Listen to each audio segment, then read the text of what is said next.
everyone. Today we will focus on homeless problem in Canada and see what measure can mitigate the problem most effectively. Homelessness is a significant problem in Canada. There are tens of thousands of homeless people in Canada, and most of them live on the west coast due to milder winters.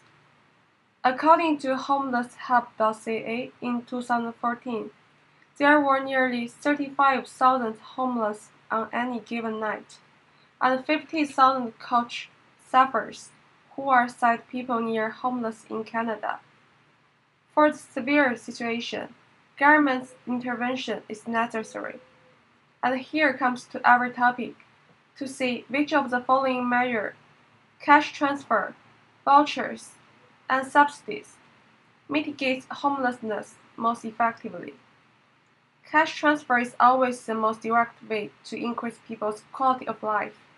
For example, like one of the projects in the Comprehensive Social Security Assistance in Hong Kong is to give the disabled people cash directly. In macroeconomics, giving homeless people cash shows to shift their utility curve to a higher level. But does it really mitigate homeless problem?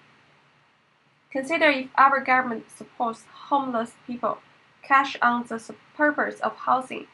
However, homeless people are not willing to use the cash in housing, but buy alcohol or drugs instead.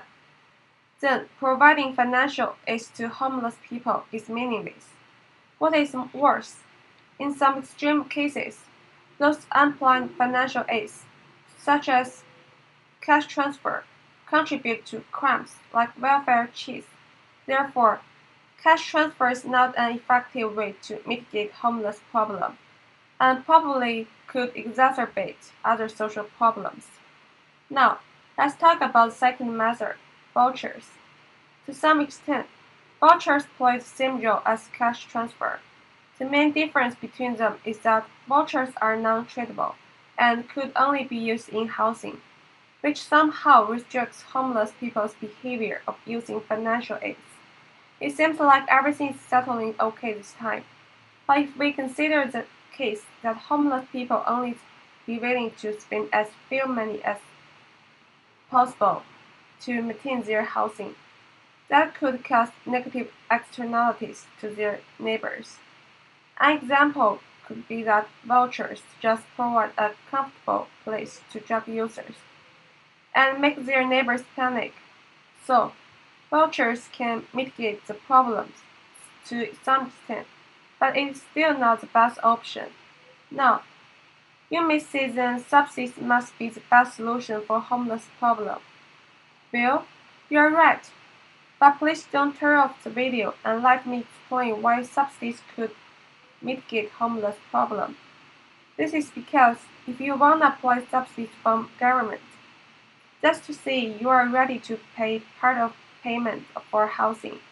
In other words, you have to have a job in order to pay the monthly payment, or at least you are willing to find a job with the government's help. After all, you will see solving homeless problem is not to find a place and settle homeless people down. It is actually to rescue their failing lives. Discussion questions. What are the things that government can do to help out homeless people other than providing subsidies?